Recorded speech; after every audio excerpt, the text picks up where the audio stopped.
Hi, it's Sky here, and today I want to talk about some misconceptions that people living overseas, and by living overseas I mean not living in oil-rich Gulf countries, tend to have about living in Qatar. And I'll go through them one by one. Number one thing I want you to remember is that Qatar is a part of the Middle East, and the Middle East comprises of 18 countries.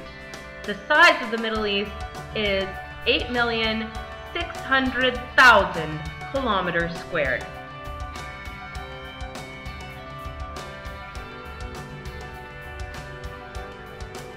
Just to give you a bit of a reference point, the size of Europe is 10 million kilometers squared. So basically the Middle East is about 86% the size of Europe. Now, here's another thing to think about.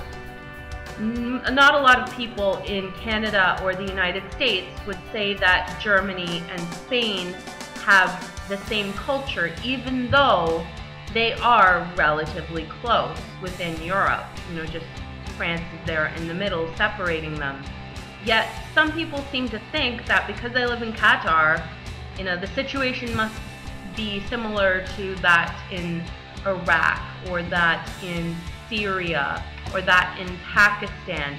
But there's a lot of geographic space separating us. There's also a lot of culture separating us. So, fun fact, if I wanted to drive to Syria, I would actually have to drive for more than 2,000 kilometers. Now, in some ways, this does make them relatively close geographically speaking, but they're also pretty far away from Qatar.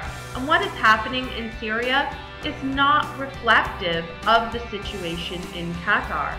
Likewise, even though Qatar is close to Saudi Arabia, its policies and the way that it handles various things are also very different than Saudi Arabia.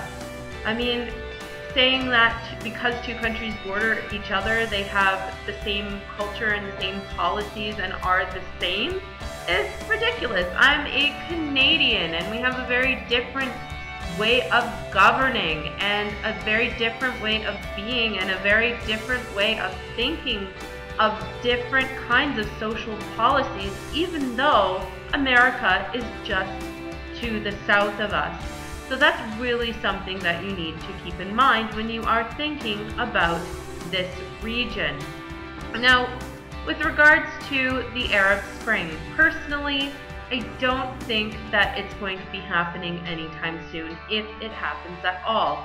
And the reason why I'm saying that is that a lot of Qatari citizens are actually very pleased and happy with the status quo. Now, going back to Saudi, a lot of people, when I tell them, oh, I live in Qatar, they say, oh, that must be so hard. Oh, you're a woman, can you drive there? You must not be able to drive. And I just have to say to them, I own my own car, and I definitely drive that car. And as a Canadian, you can come over here and you can have your Canadian license transferred into a Qatari license. No problem at all. In fact, I am going to show a photo of my car now. Now, a lot of people will say, oh, Qatar must be so dangerous. And the only thing I really find dangerous about living in Qatar is the traffic. The way that people drive here is horrendous. They have very high rates of death on the road and casualties on the road for their level of development. But in terms of other everyday dangers, I don't think that it's any more or less. In fact, it might be less than it is in Canada, providing obviously that you are following the laws of the country. I mean, even in Toronto, a few years back, there was an Eaton Mall shooting. Now, the Eaton Centre is in downtown Toronto. It is probably the most famous mall in Toronto, Toronto being the biggest city in Canada. Toronto is widely regarded as a very safe city. And so for that to happen in Toronto really means these things can happen anywhere and do happen anywhere. I mean, there was a case where an English teacher or an English teacher was murdered several years back, but I mean, murders happen in Canada too. So that's just something you have to think of when, you know, taking all of these different things into account. There are dangers in living in any country. There are positives and negatives in living in any country in the world. More misconceptions. This is not a dry country. Now, there are certain rules when it comes to obtaining alcohol and pork. I do have a license, and I'll show it up on the screen now. Remember that in order to get a license, you need to, first of all, ask your employer. They need to grant permission for you to get a license. Once you get the letter of permission, you take that to the QDC.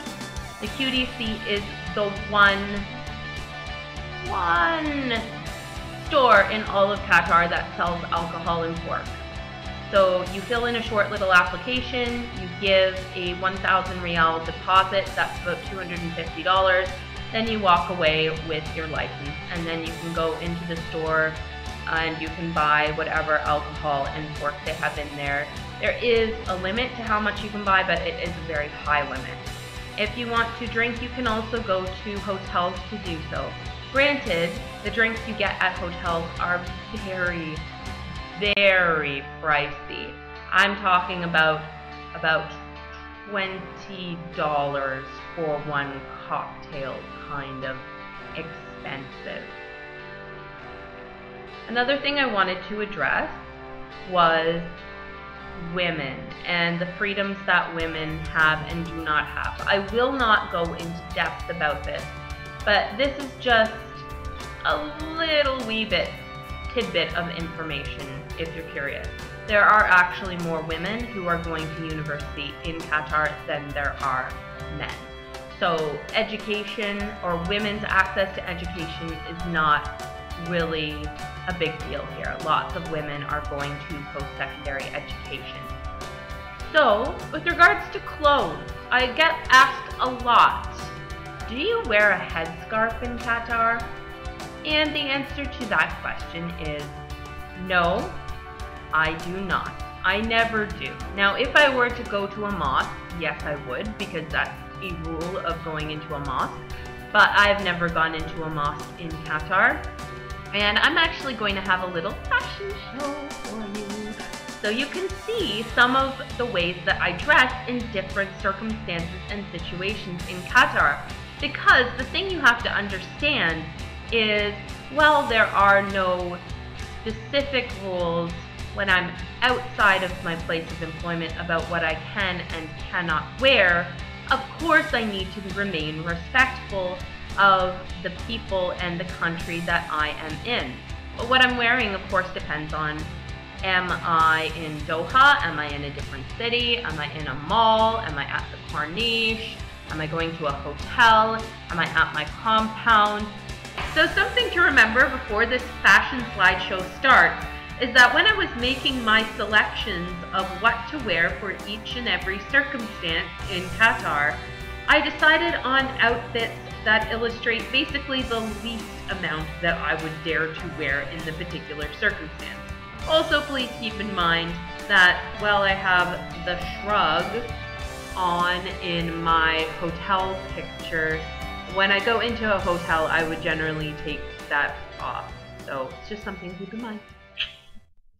It is time for a very fashionable Qatar fashion showcase. First up, there's a picture of a young Miss Sky wearing a long green t-shirt and some jean short shorts. Doesn't she look amazingly cute? She's just ready to hang out at the compound all day. In our next photo, you can see Miss Sky posing in a teal green dress and a gray shrug. Who knows When she hits the hotel, she might just shrug that little thing on her shoulders off, now won't she? In the next photo, Miss Sky is wearing a gorgeous black dress with long knee-high boots.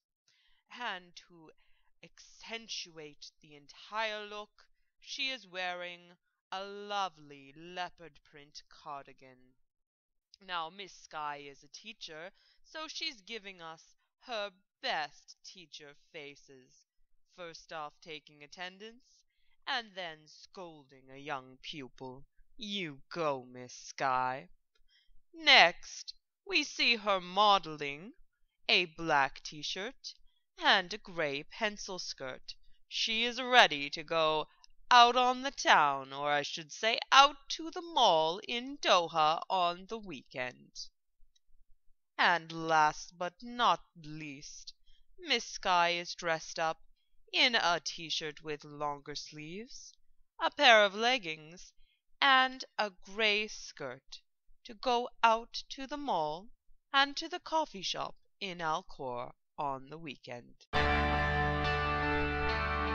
Alright, so that's basically what I had to say about Qatar and about some different misconceptions that I've come across. If you have any other things that you would like me to address in future videos, or if you think that I should talk about another misconception that maybe you've heard somewhere at some time in the world, please just put it down below and I might address it in a future video. Alright, see you later. Bye-bye.